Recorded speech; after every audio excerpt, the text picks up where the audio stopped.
गुलबर्गा शहर की मशहूर टीएफ फैशन एम्पायर हर बार की तरह इस बार भी 15 अगस्त इंडिपेंडेंस डे के मौके पर स्पेशल ऑफर्स लेकर आया है, जहां प्रीमियम फैशन पर ज़बरदस्त डिस्काउंट मिल रहा है।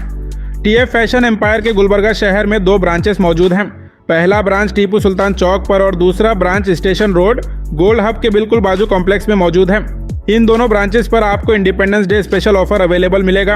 इनके यहाँ मिलने वाले सभी क्लासिक एम्पायर प्रीमियम शर्ट्स पर आपको फ्लैट 70% से 80% तक का डिस्काउंट मिलेगा। यानी जिस शर्ट की MRP 1499 रुपये है, वो शर्ट आप सिर्फ 299 रुपये में परचेस कर सकते हैं। और साथ ही प्रीमियम जीन्स पर भी 70% तक का डिस्काउंट मिलेगा।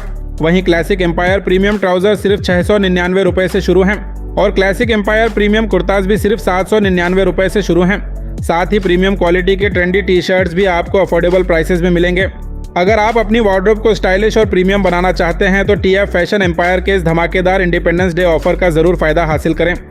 ये ऑफर लिमिटेड पीरियड के लिए रखा गया है, तो बिल्कुल भी देरी ना करते हुए टीएफ फैशन एम्पायर को आज ही विजिट करें।